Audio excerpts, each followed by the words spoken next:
أعوذ بالله من الشيطان الرجيم بسم الله الرحمن الرحيم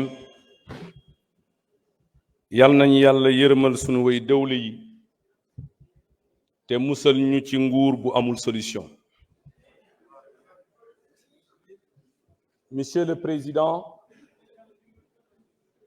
Monsieur le Premier ministre, mi salminima an e wondiɓe ma. Monsieur le Premier ministre, tey da nga gane si fii ci Assemblée nationale fas yéene déglu question yi nga xam ne mooy député yi waaye ci njëlbeen dañu wax ne ñun benn question la ñu am ci 4 minutes sànq woo nañu à moins d'1h30 wax ñu dinañu yokkal beneen orateur boobu dañ ko rejeté sur des questions de principe parce que la manière de donner vaut mieux ce que l'on donne. Monsieur le Premier ministre, li nga xam ne mooy question yi nga xam ne benn question boobu ñu am yaakaar naa ne mënoon nañ ko yónnee par SMS ngeen bañ a déplacé wu ñëw ba fii waaye comme ñëw nga dinañ la jottali li askan wi wax. Monsieur le Premier ministre, alors que le Sénégal est confronté à toutes sortes de difficultés, vous avez attendu 10 mois pour enfin vous présenter devant la représentation nationale en vue de répondre aux questions brûlantes de l'actualité.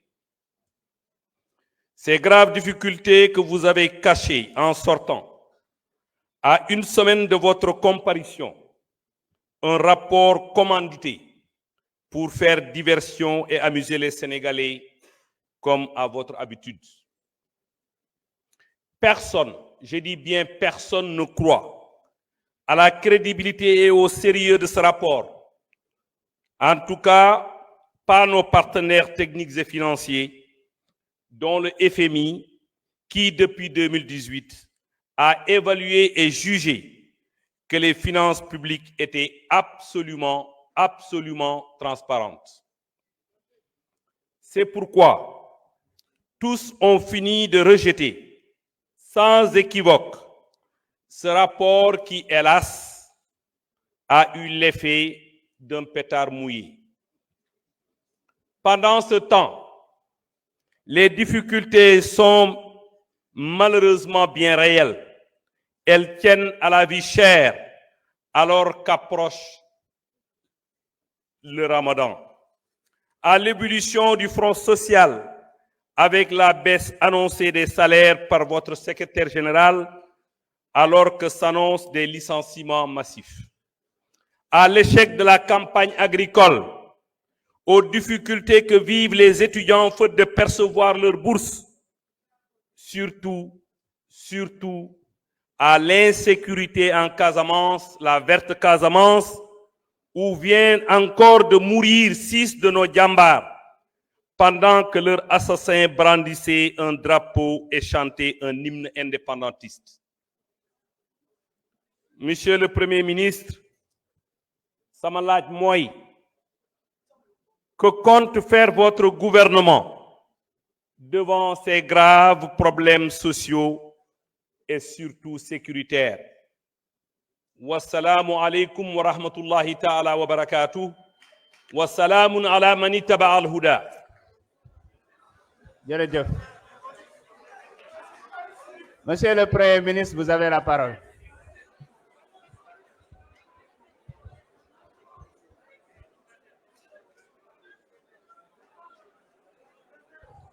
May leen Premier ministre mu jël kàddu. Jërë ngeen jëf. Merci beaucoup. Ma fàttali nag ni sama jël kàddu bu jiitu bi dama juumoon bi may wax ci fusion wu organes yi, c'est plutôt entre ONFP et CNQP pour bañ a andi lu ñuy wax ëllëg ni demeewuloon noonu. Monsieur l'honorable député Abdou Karim Sall,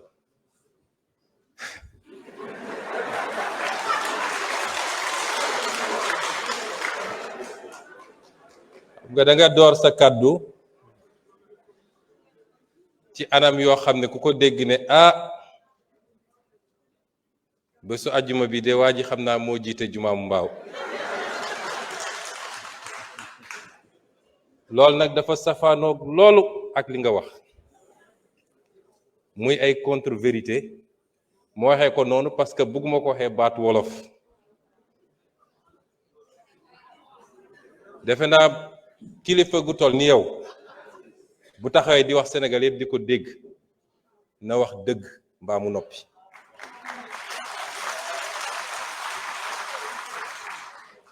yow nee nga juróom benni soldat daan nañu Casamance ci fan yi amut waxoo lu am benn soldat daanuwul Casamance Facebook ngeen di toog ñu bind ngeen jël yóbbu benn soldat daanuwul Casamance loolu amut nee nga dañu annoncé licenciement massif ba léegi waxuñu lool de nee nañ dinañu auditer ba xam lu méngoog liggéey bi ak lu ko méngoowut buñ ci tollee nañ jël suñu responsabilité nee nga dañu annoncé des baisses de salaire xaw ma foo ko déggee fan ndax secrétaire général gouvernement def na émission wax na ni am na yenn salaire yu am doole ci réew mi te loolu am na fii am na ay fonctionnaires yoo xam ne la ñuy fayeeku président de la république du ko fayeeku ministre du ko fayeeku DG du ko fayeeku muy xaalis bu dul jeex ñu ne loolu buñ ci tollee dinañu xool nuñ koy càmbare parce que loolu mooy yoon ci logique sànq dafa am ko poser question ci li jëm ci dialogue social beeg xam nga suñu système fonction publique 2000 lañ ko commencé déstructurer ba tey mooy ku jóg wax rek nga ne jox naa la équilibre yëpp ñu briser ko soo joxee kenn nag ñeneen ñëpp demandé tey am na ay secteurs yu ne ñun dañoo bloqué parce que ñoom dañ leen waroon jox léegi lii mais mënuñu continuer dans cette frénésie là un état dafay am un système de rémunération buy répondre à un certain nombre de normes et de critères les hiérarchies les grades etc. fonctions yi doog a ñëw mais loolu amatul Sénégal on se lève on crée une agence et puis ñu teg ko kii nee nga yow da nga wax ci kàddu askan wi yow askan wi nag am na yu bari yu ñu lay laaj te layagoo ci bis boo ko dellooyee askan wi defe naa yaa nekkoon ministre bi ñuy def le fameux contrat des 45 milliards de l'armement tontoogoo ci yeneen yi duma ko tudd ba ci forêt classée de Thiès bi tamit xam ngeen yéen mënu leen tey crédible ne da ngeen di défendre askan bi ndax yéen a suuxatal réew mi ba mu ne tot yéen musu leen yéeg askan wi vous vous êtes enrichi ñoom xam nañ li tax ñu daw ñu ci bëri ñëwuñu bu ñu paree dem ci média yi di lappi yéen vous ne pouvez pas parler au nom c'est-à-dire li ñuy def nii ñëpp mën nañoo wax ba mu des yéen da ngeen waroon raser les murs nga ñëw taxaw fii auzu billahi mina sheytaan rajim askan wi neen assemblée sax moo la may loolu ensuite nee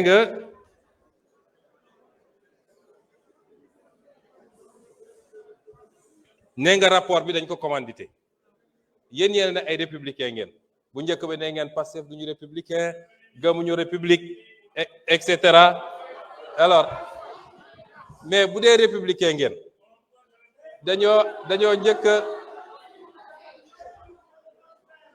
njëkk ne vous énervez pas soyez calme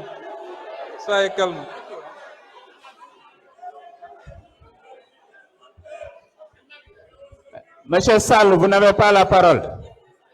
Monsieur Sall, vous n'avez pas la parole. Respectez les gens, sinon vous sortez. C'est très simple.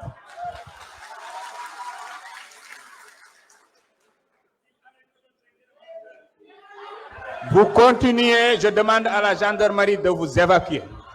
C'est très clair. nee naa yéen a doon wax ni Pastef duñu ay républicain lu na ngeen yàkkuñu ko bi ñu njëkkee def suñu point de presse wax li ñu gis ci audit bi nga xam ne IGF moo ko def da ngeen ne dara amu ci Sonko li muy wax yëpp du dëgg day politique Cour des comptes moo war a joxe résultat bi yéen a ko fi wax ñëpp dégg ko Cour des comptes ñëw joxe résultat bu gën a garaaw li ma waxoon waroon ngeen rus ñëw taxaw fii naan institution bi c'est commandité il faut ngeen respecter les Sénégalais cette manière de faire la politique est révolue ça ne passe pas dem leen ngeen noppalu ji parce que vous avez échoué et vous avez enfoncé ce pays et les comptes seront faits xam nga su ngeen amee sañ-sañu wax da ngeen foog ni mbir mi dañ koy raay maasaale ko mu jeex mbir mi commencé gul de ce que vous avez fait c'est des crimes extrêmement graves et yéen ñëpp laale ngeen ci kon wax ji jarul ngay ñëw fii naan da ngay wax au nom du peuple le peuple mën na waxal boppam te xam na li ngeen ko def xam nga li ngeen ko teg yéen ak seen nguur ma daaneel ci nee nga ce qu'on donne vaut mieux que la manière de donner vaut mieux que ce qu'on donne mais au moins seen jox nañ leen yéen musu leen joxe man nekkoon naa assemblée bi musu leen joxe yéen kon suñ leen joxee dañ leen gën moo tax musu leen joxe non seulement du ngeen joxe mais da ngeen doon arracher li nit ñi am yéen a ngi nii di wax kenn laalu leen moi j'étais agressé ici dans cette assemblée ngeen organiser ko fële de l'extérieur le pays est en train de changer te yéen vous faites partie de l'histoire désormais relique ngeen yi ngeen def ni mënul yëngal askan wi je vous remercie.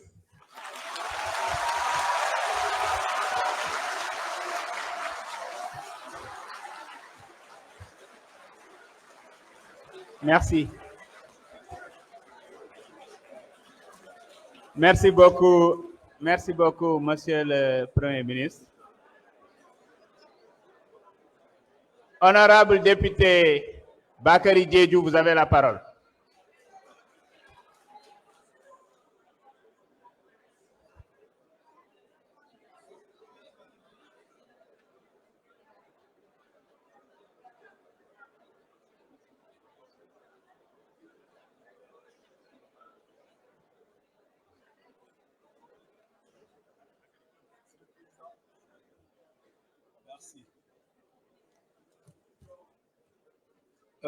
Merci, Monsieur le Président, Monsieur le Premier ministre, Mesdames, Messieurs les membres du gouvernement, chers collègues honorables députés. Monsieur le Premier ministre, je voudrais d'abord vous féliciter d'avoir accepté d'engager votre gouvernement à se soumettre à cet exercice de dialogue entre l'exécutif et le législatif. Nous avons bouclé ici 2 années de législature. Nous n'avons jamais obtenu cette opportunité d'échanger avec l'exécutif sur des questions qui intéressent la vie de notre nation. Je crois que ça, c'est de la rupture. Voilà pourquoi, quand j'entends quelqu'un dire la manière de donner vaut mieux que ce que l'on en donne, vous avez fini de dire qu'eux, ils n'ont jamais donné. Nous avons fait 2 années ici. Les gens avaient refusé de venir se soumettre à cet exercice. Et pourtant, peut-être s'ils venaient, ce qui est sorti du rapport de la Cour des comptes, peut-être l'Assemblée pourrait contribuer à régler cela en moitié. Donc, Monsieur le Premier ministre, le rapport d'audit des finances publiques de la Cour des comptes vient nous révéler un massacre de grande ampleur des finances publiques. Un tsunami financier sans précédent et une déprédation du patrimoine bâti de l'État. Le rapport révèle des comptes bancaires hors crédit, hors circuit budgétaire, des mouvements de fonds sans validation dans les lois de finances. Autrement dit, sans que les représentants du peuple ne soient informés. Des prêts importants contractés au nom de l'État du Sénégal sont surestimés par endroits et parfois absents de la comptabilité publique au mépris des principes élémentaires qui régissent les finances publiques. Le rapport a montré l'ampleur de la prédation des fonds publics, mettant ainsi en péril les fondations de l'économie. Il révèle surtout le niveau de corruption du système d'accaparement et d'enrichissement illicite mis en place par le régime déchu. Monsieur le Premier ministre, malgré ce contexte très difficile, le gouvernement doit poursuivre la mise en œuvre de sa vision Sénégal 2050 pour un Sénégal souverain, juste et prospère. Monsieur le Premier ministre, est-ce que la situation difficile des finances entrave les ambitions du gouvernement pour mettre en œuvre sa vision Sénégal 2050? Bukanom Kujamataku et Diomayanu Djumnya Diatate, Baba Yiwankorege, question d'actualité. Kasanken Wanumanje Nanu Badjumnya Piot, Ringout Fuleng Djupojat. Tate Wanemi Kasanken, Baba rapport pour le Yeti la Cour des comptes. Rapport avec les ICI Sikora Seri Sénégal, si Djaout Anyamaman Sewarmi si Djaout. Si Kore su burunga ba seta bobu, si kakat burunga ba kilama singar, murunga manu manju mafosam. Jima manji mata si Kore si joun jadi murunga manu manje mafose. Les singole si purul, sobe ke yo foro daru dan sino kenya dan, fosnya eno. Mokane nu juntate, monon de ken gouvernement, emam mangbere ke gietum dans sa politique, Sénégal à l'horizon 2050. Est-ce que si Kore ou se sanu manji nya sankungar nya kuyofu bobab, si pour l'autre jat, est-ce que vision 2050 est pas ne diaw wala bouma yonu kengu mi taté le premier ministre du gouvernement yola assalamu alaykum Jerejef Abaraka. Monsieur le Premier ministre, vous avez la parole. Merci, Monsieur le Président de l'Assemblée nationale. Je vais demander à Monsieur le ministre de l'Économie, du Plan et de la Coopération d'apporter des éléments de réponse à l'honorable député M. Bakary Diédhiou.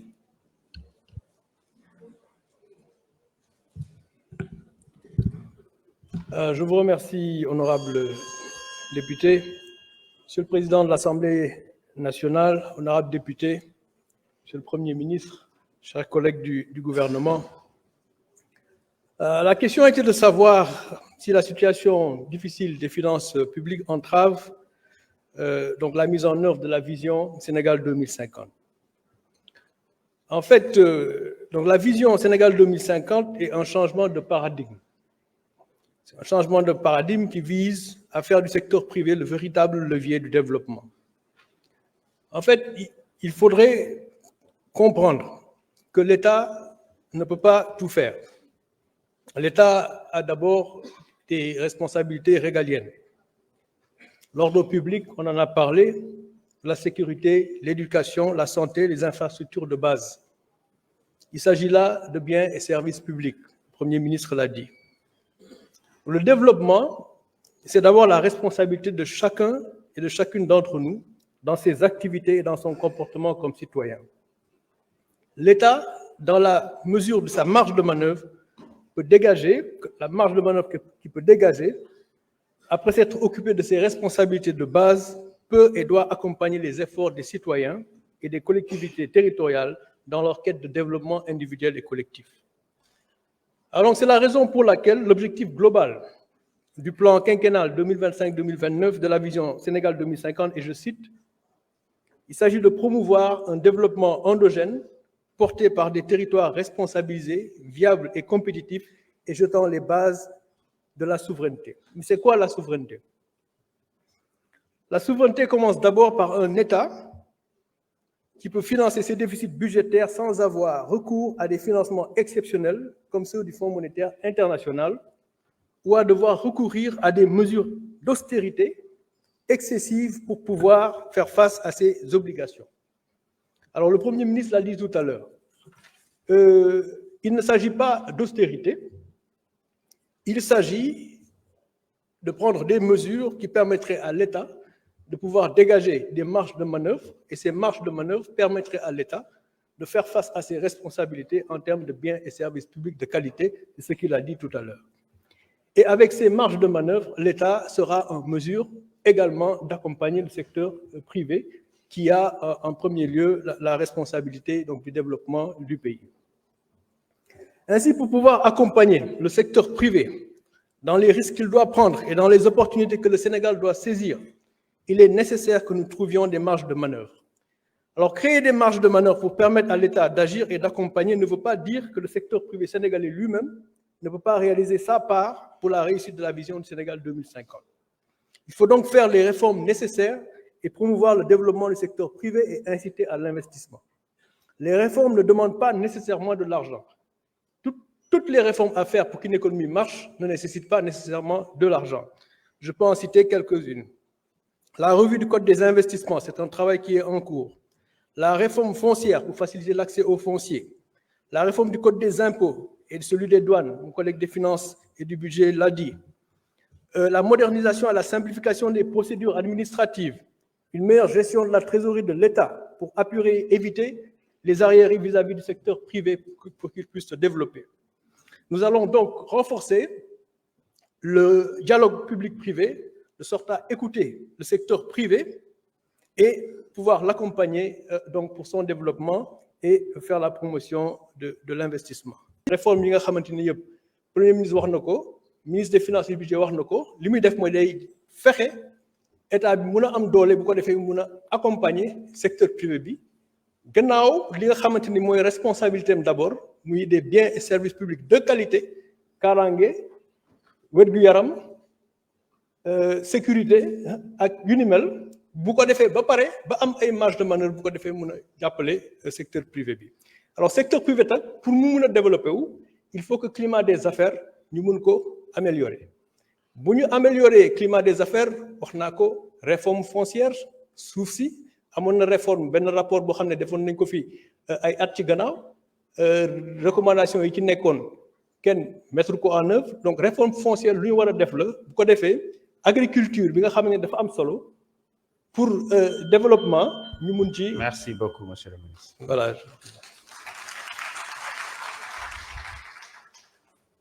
Nous allons passer à la dernière question. Honorable Mohamed Aïb Salim Dafé, mën nga ñëw joxe sa laaj.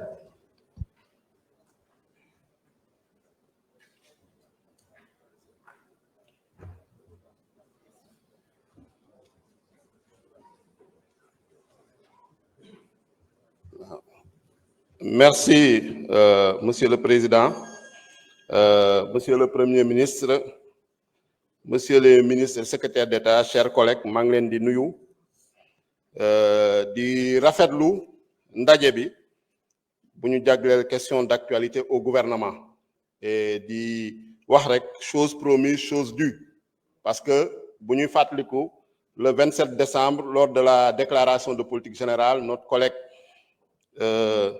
Tafsir Thioye avait interpellé le Premier ministre sur les questions d'actualité et les questions orales, en tout cas sur la présence régulière du gouvernement à l'Assemblée nationale. Et donc, yaakaar naa ni le Premier ministre avait répondu favorablement, positivement, conformément au règlement intérieur, ñu koy rafetlu te di ñaan mu continuer ñu koy def régulièrement parce que c'est extrêmement important de communiquer avec le peuple parce que constitution bi lu mu wax rek mooy c'est le peuple qui est souverain te population sénégalaise moo ñu fi teg moo leen fi teg yéen itam président de la république ak gouvernement am dénk leen un mandat boo xam ne soxla nañu ay rupture soxla nañu ay changement soxla nañu transformation te pour yegg ci loolu il faut forcément prendre des mesures courageuses il faut forcément ñu ñeme wax dëgg askan wi te yaakaar naa ci yoon boobu ngeen nekk ñoo ngi leen di ci encourager Cour des comptes confirmé na lu ngeen waxoon en tant que gouvernement génne woon ko ci rapport opposition bu fi nekk weddi woon ko Cour des comptes ñëw wax lu raw sax yéen lu ngeen présenté woon en termes de chiffres sur les finances publiques suñ jëlee la dette da ngeen ne woon autour de 4%, Cour des comptes dem na ba ne 100%.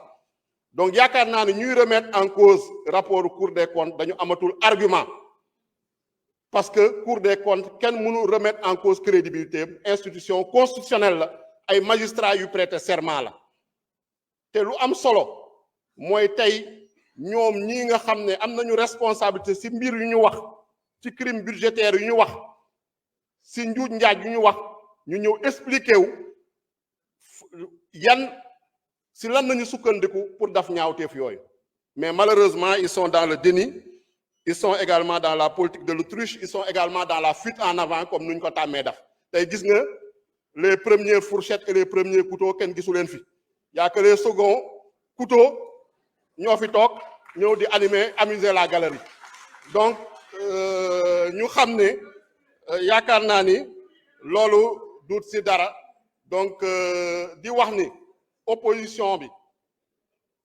président de l'Assemblée nationale dafal leen loo xam ne règlement intérieur bi terew ko parce que assemblée consensus lay doxee mu jël daf leen faveur parce que dafa am ñu ko laaj non inscrits laaj tooñ nañ ko pour am plus de temps de parole ñun ñu jël suñu temps de parole ñu ne on ne s'oppose pas à ce qu'on augmente en tout cas le temps de parole c'est pour la démocratie c'est pour la diversité su fekkee nag déggoo woo leen seen biir loolu seen problème la parce que noonu la demee woon également pour le poste de vice-président lors de l'installation de l'Assemblée nationale maintenant lu ci am solo man premier ministre lu mu lay laaj mooy lu jëm ci population yi suñu ñu toll ni ñoo ngi ci phase de redressement dama bëgg nga xam laajte population bi peuple sénégalais nga xam ne moo ñu fi teg lan nañu xaar ci moom ban taxawaay la war am par rapport à cette situation de redressement. Je vous remercie. Honorable député Ayib Daffé, donc nous allons donner la parole au Premier ministre pour la dernière réponse. Vous avez 15 minutes.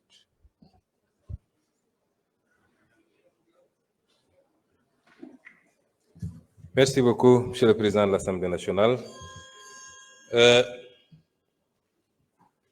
Balaa may aborder la question de l'honorable Ayib Daffé, je vais compléter ma réponse à l'honorable député de M. Abdou Karim Sall. Toujours dans le registre des contre-vérités. Vous dites que les bailleurs ne croient pas à ce rapport. C'est une contre-vérité. Et je peux vous dire que hier après-midi, le ministre des Finances, ici présent, a... Monsieur le Président, vous voulez bloquer mon chrono? Excusez-moi. Je pense que, Monsieur Sall, vous n'allez pas sortir, vous allez écouter jusqu'à la fin.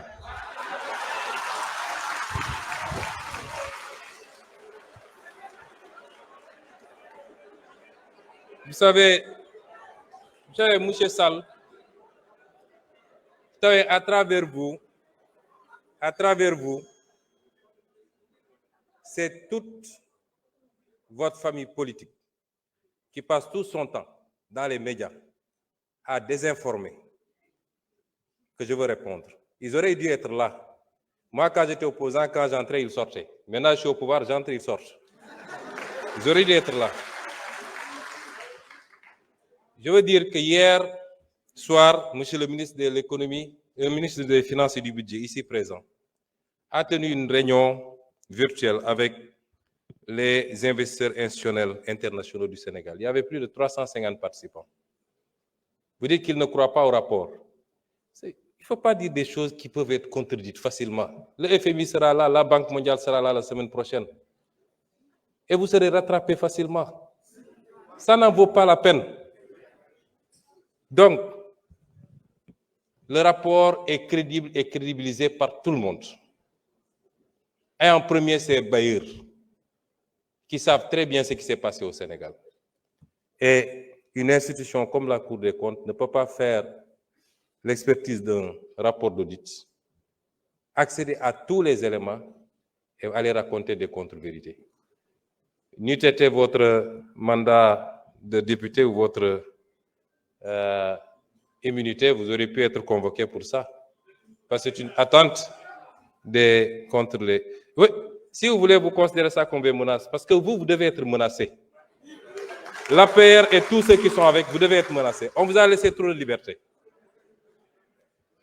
Je voudrais dire également que par rapport à la question de l'honorable député Aïb Dafé, je voudrais d'abord féliciter l'inspection générale des finances pour le travail qui a été fait sous la supervision du ministre des Finances. Je rappelle que c'est une obligation communautaire et interne lorsqu'un nouveau régime arrive de faire ce travail.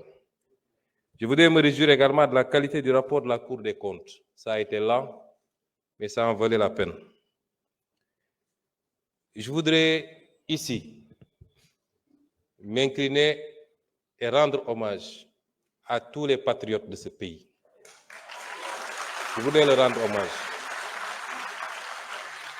Qui se sont battus pour qu'on en arrive à ça. Ce n'est pas gratuit. Je veux leur rendre un hommage et leur dire qu'ils doivent être fiers de ce qu'ils ont accompli. Patriotes yépp laa wax nag ñi newoon ci réseau yi ñi newoon ci mbedd mi ñi doon génne seen poste li taxoon ñuy xeex amoon yaqin ni réew mi ci guuta lañ ko dugal loolu la ñu gis tey moo tax war nañu am fierté. C'est ça le patriotisme, c'est ça aimer son pays. Et c'est exactement le contraire de ce que vous êtes et ce que vous avez fait pendant ces 12 ans. Je voudrais rappeler que nous sommes toujours en harmonie avec nous-mêmes. Li xew bettuñu peut-être ampleur bi la ñu xalaatul woon 2018 en pré-campagne à Paris waxoon naa Sénégalais ni réew mi fi ñu toll ak ni ñuy endetté réew mi même 2024 bu ñu juumee ba jox Macky Sall beneen mandat même 2024 ki fiy toog boo moytul juróomi at yëpp fay bor la koy def 2018 laa ko waxoon. fii Assemblée nationale ñaata yoon laa fi taxaw Amadou Ba ministre des Finances Abdoulaye Daouda Diallo may leen tous vos chiffres sont faux wax leen Sénégalais yi dëgg ñaata yoon lañ ko wax fii tey lan moo feeñ kon lii bettuñu te dañoo def 2019 mars 2024 mais suñu remonté woon ba ci gannaaw ba mu gën a sori ñu gis ni yàgg na loolu nag lu tuuti la woon ci liñ doon alerter Sénégalais yi yéen bëgg ngeen ñu gaaw dépasser étape bi ñu suul ko bu ci kenn waxati déet dañ ci wax lan moo andi lii mooy état buy dund lu ëpp mën-mënam mooy état bu yàkkamti état boo xam ne obsession am yépp mooy prochain mandat loolu laa bëgg sénégalais ñu dindi ko fi sama déclaration politique générale bi ma def fii dama leen annoncé woon 7 ruptures bokk na ci la seconde rupture celle du passage d'une logique d'urgence et de saupoudrage à court terme à une logique de vision et de planification à long terme réew kenn du ko tabax ci ñetti at kenn du ko tabax ci 1 an kenn du ko tabax ci 5 ans li am solo mooy jamono joo nekk rek acte yi ñuy posé est-ce que bokk mi ngi jëm ci direction bi tabax structurellement un pays ba dara dootu ko yëngal loolu nag la opposition bi bëgg a génne ci bopp sénégalais yi su ñuy wax ay dund bi dafa cher ak sax yéen a seeral dund bi yéen a seeral dund bi ñun seeraluñu ko de ñun li ñuy def buñ ko defee d'ici quelque at dinañu xam ndax dund gi cher na am lépp mais le message qu'on veut lancer aux populations mooy laaj leen des résultats tout de suite ce que vous n'avez pas été capable de faire en 12 ans et vous dites aux populations en 10 mois réclamer des résultats réclamer une santé parfaite un secteur de la santé parfait un secteur de l'éducation parfait de l'enseignement supérieur parfait dund gi nañ ko wàññi léeg-léeg lii et c'est pourquoi je lance un appel aux populations yéen a ne woon jiit yu jub ngeen bëgg jiit yu bëgg réew mi jiit yu am gis-gis am nañ ko fi mu toll nii ba mu mat sëkk ndax luubal ak randal jeex na ci réew mi te loolu mooy le premier acte d'une gouvernance bu war a yóbbu réew fu baax réew mu la gën a sellal setal loolu moo la gën a mën a dem fu baax loolu jeex na ci réew mi ñaareel bi li ñu def ci 10 mois yi kenn mësu koo def personne ci wàllu delloo réew mi ci fondamentaux yi càmbar alalu réew mi réduire train de vie de l'État ci wàllu affirmer suñu souveraineté ci suñu koom-koom ci suñu ressources naturelles ci suñu sécurité suñu kaaraange kenn mësu koo def le bilan qu'on a fait en 10 mois aucun régime ne l'a fait en 10 mois on dit 10 mois zéro réalisation 10 mois en 10 mois le régime précédent lan la fi réalisé woon nañ ñu wax lan la fi réalisé woon nit ñi sax dañ leen doon tooñ naan inauguré affaire u mag yi rek ngeen fi nekkee c'est-à-dire dañ fen mel ni Sénégal dañu xëy rek inventé beneen Sénégal et donc ce que je veux demander aux populations souveraineté moom sa bopp développement dafa laaj ay sacrifice yooyu ñun jiital nañ suñu bopp ñun ñi yor nguur gi ñu ciy woo nag bépp sénégalais ak bépp sénégalaise ñu xam ni situation bi nu mu munti jaxasoo c'est pas encore eggaguñu foo xam ne mën nañ ne bàyyi nañ lépp ak yàlla def na ci askan wi ak ci réew mi les ressources qu'il faut pour qu'on prenne notre destin en main moo tax développement bi gën a gàtt am na benn président bu ko doon wax muy ki nga xam ne moo defar dëkk bi ñuy wax Singapour ne ci une génération ou 2 générations réew jóge na ci sous-développement nekk ci réew yi ñu gën a envoyé une génération ou 2 générations waxuñu 1 an ou 2 ans de mais day fekk ci njëlbeen ba ñu bañ a rater les bons départs raté nañu une première alternance une deuxième on n'a pas le droit de rater une 3e alternance moo tax li ma njëkk a xaar ci population bi mooy ñu accepter ànd ak ñun ci sacrifice yi wax nañ léegi mbirum subvention yi dafa cher il faut ñu ramener ko à des proportions acceptables lañ ca bëgg ñun mooy fin 2025 ñu ramener ko à 2% du PIB mais dañuy continuer dans ce cycle graduel mais tekkiwul ni néew di doole yi dañ leen di seetaan duñ leen mës a seetaan wax nañu ci li jëm ci wàllu bourse ndax ni ñu inversé cycle scolaire bi cycle universitaire bi tax na ba tey Sénégal mi ngi fay ci bourse 3 fois ou 4 fois plus que li nga xam ne tey Côte d'Ivoire bu ngi koy fay ci bourse te ñëpp xam nañu Côte d'Ivoire moo ñu ëpp koom-koom foofu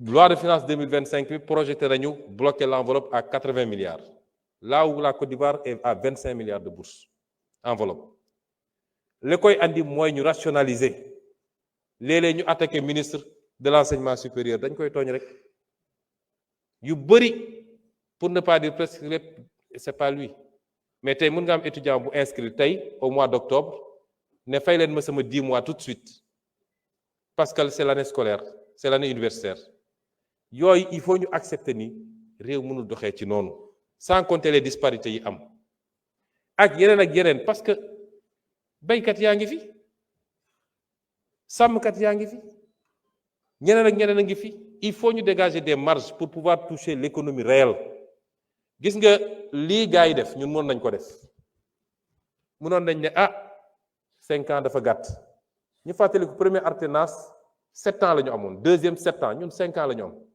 seen premier mandat 7 ans la woon ñun 5 ans la ñu am mënoon nañ ne 5 ans dafa gàtt suñu buggee Sénégal yi renouveler nous confiance qu'est-ce qu'on va faire nañu nëbb chiffres yi comme ñoom nañu laam-laami affaire bi daa di fexe ba naxanteeg bay di jox ñu xaalis bu bari ñu tabax 3 autoroute juróomi immeuble inauguré ay affaire gars yi ne wiw Diomaye liggéey na mais ban impact la am ci économie ak lan la bàyyi fii ci bor ak ci déficit nous avons fait les choix exactement contraires à vous parce que nous ne pensons pas au prochain mandat nous pensons à la prochaine génération loolu mooy suñu différence et à partir de ce moment Nous appelons tous les Sénégalais à ne pas suivre les sirènes de ceux qui ont détruit ce pays. Il ne faut pas suivre ces sirènes. Am ngeen li ngeen doon ñaan yàlla nañu ànd parce que jiit mu baax te amul une masse critique de Sénégalais qui comprennent et qui l'accompagnent mënul am résultat. Particulièrement la jeunesse. Parce que toute la contre-communication mooy fexe ba nërmal xelu jeunesse yi yéen a leen faloon ñi ngi nii defuñu dara. Ñun on s'est inscrit avec vous dans un agenda. Est-ce que bi ñu toogee léegi les actes qu'on pose sont conformes ou pas? Jugez-le par rapport à ça. Ndax suñu waxu démb wute naag suñu jëfu tey jugez-nous par rapport à ça. Mais bu leen nangu ñi yàq réew mi yàq ko yaxet tey ci bëri ci ñoom waroon taxaw di jàkkaarloo di layoo war leen wax naka la ñu war a doxalee réew mi ci les 20 prochaines années. Buñ ko defee rek njaaxum am. Ba tax nag may rassurer nag Sénégalais yépp parce que nous avons des choix à faire. Ce que nous avons fait yàlla dafa bëgg Sénégal en 2024 parce que ñii bu ñu toogoon dañuy xëy rek ñu ne Sénégal banqueroute na comme li xewoon Grèce li xewoon Argentine insolvabilité dette bi c'est pas soutenable viabilité jeex na ñu nekk ci situation boo xam ne foofu la ñuy imposer nag ajustement mais ñun li ñu def nii démb monsieur le ministre bi mu paree réunion avec les bailleurs qu'est-ce qu'ils ont dit? Même les obligations du Sénégal remontent na démb demal nga vérifier ko. Pourquoi mu remonter? Parce que les gens ont salué l'exercice de vérité. Ben. Et deuxièmement, ils ont apprécié les mesures que nous sommes en train de prendre. Te ñun duñu xaar ku ñu wax lu ñu def. Man première fois me recevoir FMI laa la ne. Vous n'aurez plus à nous dire ce qu'on doit faire. Parce qu'un pays qui se respecte n'attend pas qu'on lui dise ce qu'il doit faire. Ñun ñooy def suñuy réforme ñun ñooy jël suñu responsabilité. Et c'est pourquoi je voulais dire aux Sénégalais que nous avons un choix à faire. Et ce choix, il est très simple. Soit rompre avec la roublardise, la facilité, les raccourcis, pour définitivement emprunter la voie de la vertu, de la rigueur, de la transparence dans la gestion des affaires publiques et se propulser irréversiblement vers le développement. Ou bien perpétuer les mêmes artifices basés sur le faux, le saupoudrage et le mensonge d'État pour sombrer éternellement dans les abysses préjudiciables du sous-développement et leurs désastreuses conséquences. Je vous remercie.